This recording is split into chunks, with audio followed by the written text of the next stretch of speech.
আসসালামু আলাইকুম। চলুন আজকে ট্রেনিং এর অংশ হিসেবে আমরা জেনে নেই যে লাউ কখন কাটতে হয় অথবা লাউ কেটে নেওয়া সঠিক সময় কখন। লাউয়ের ক্ষেত্রে আমরা এটা বলে থাকি যে পলিনেশন অথবা পরাগায়নের ঠিক 12 থেকে 13তম দিনে এটি কেটে নিতে হয়। এই সময়ে লাউয়ের ওজন গড়ে 1.5 থেকে 2 কেজির মতো হতে পারে। এখন আপনাদের কাছে প্রশ্ন থাকতে পারে যে শুধু কি লাউ আমরা এই সময় কেটে নিতে পারবো নাকি লাউ জাতীয় সকল ফসলগুলো আমরা এরকম করতে পারবো? চাল কুমড়া চাল কুমড়া শসা আর ক্ষেত্রে এই একই তথ্য আপনারা কাজে লাগাতে পারেন, কিন্তু মিষ্টি কুমড়ার ক্ষেত্রে আমরা জানি যে মিষ্টি কুমড়া সাধারণত আমাদের দেশে পাকলে তারপর আমরা সংগ্রহ করি, কিন্তু এটি তো কাঁচা অবস্থাতেও সংগ্রহ করা যায়, তাই না?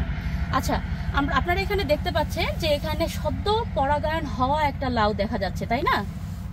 আমরা এখন দেখে নিব যে ঠিক কতটুকু সাইজ হলে অথবা কতটুকু ওজন হলে আমরা একটা লাউকে কেটে নিতে পারি। চলেন আমরা একটু যাই, আমরা এখানে একটু দাঁড়াই। এখানে আমরা বিভিন্ন সাইজের এবং বিভিন্ন বয়সের 3টা লাউ দেখতে পাচ্ছি, তাই না? আপনারা একটু আমাকে বলেন তো যে আপনারা যদি কেটে নেন তাহলে কোনটা কাটবেন? আচ্ছা, আপনাদের অনুমান একদমই সঠিক। আমরা এই গাছগুলো এই লাউটা বেড়ে উঠতে হয়তো আরো 2 থেকে 3 দিন লাগবে কেটে নেওয়ার জন্য, কিন্তু এই মুহূর্তে এই যে লাউটা আছে এটা হচ্ছে একদমই কেটে নেওয়ার জন্য সঠিক বয়সের হয়ে গেছে। সঠিক সময় যদি লাউটা না কাটি, তার দেরিতে কাটি, সেক্ষেত্রে আমাদের কি সমস্যা হতে পারে?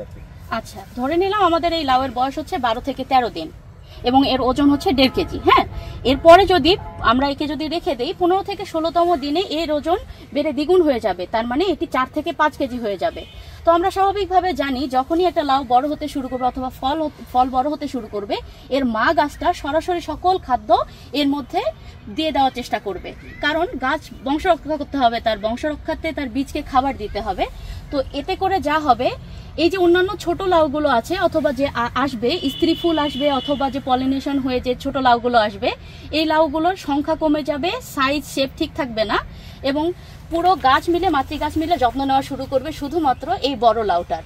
তো এটা তো বাণিজ্যিকভাবে আমাদের জন্য লাভজনক হবে না, তাই না? সেক্ষেত্রে আমরা আর্লি কেটে নেব এবং ফসল বৃদ্ধি করার ক্ষেত্রে আমরা ওটাকে ছেড়ে দেবো আর কি, যেন বেশি হয় তাহলে আর্লি কেটে নেব। জি, একদম ঠিক, যে আমরা এই সঠিক সময়ে লাউগুলোকে সংগ্রহ করে নিব যাতে করে আমাদের গাছগুলোতে যে লাউগুলো পরবর্তীতে থাকবে সেটা যেন বাড়ার সুযোগ পায়, সঠিক সাইজ এবং শেপে আসে এবং আমরা যেন বাণিজ্যিকভাবে লাভজনক হতে পারি।